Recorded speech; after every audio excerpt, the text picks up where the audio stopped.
Peppa Pig. Peppa visits the Great Barrier Reef. Peppa is on holiday in Australia visiting her friend Kylie Kangaroo. "I love it at your house, Kylie," says Peppa.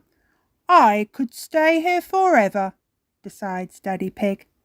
"It's great having you stay," says Mrs. Kangaroo, "but I have to go to work today." Mrs. Kangaroo is a marine biologist. She studies creatures that live in the sea. "Do creatures in the sea have bridges to swim through and treasure to play with?" wonders Peppa. "No," snorts Daddy Pig. "That's just the stuff that people put in fish tanks." Mrs. Kangaroo takes everyone down to the beach. She points to the sea. "This," she says, "is my office." "How can you work in the sea?" asks Peppa. "With a submarine," says Mrs. Kangaroo. "Hop in." The submarine goes down deep under the water. Peppa gasps. "It's all the colours of the rainbow." "That's the coral," says Mrs. Kangaroo. "It's made of lots and lots of tiny creatures. We call it the Great Barrier Reef." The coral is very pretty. Peppa would like to take some home.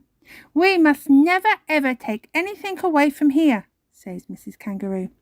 "The reef is home to lots of sea creatures," explains Kylie. "Look!" A giant turtle swims up to say hello. "There's a little bridge," says Peppa, "just like in the fish tank." "Except there's no treasure chest, of course," chuckles Daddy Pig. George spots something in the sand. Mrs. Kangaroo blinks. "It's a chest full of gold coins." George has found a treasure chest. The submarine carefully picks it up. "Wait!" cries Peppa. "We must never take anything away from the reef." "Only natural things," says Mrs. Kangaroo. "These gold coins don't belong here." Mr. Kangaroo loads the treasure chest onto the camper van.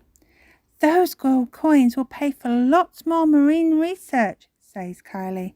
Mrs. Kangaroo smiles. "That was a good day at the office." "Yes," snorts Peppa, "it was."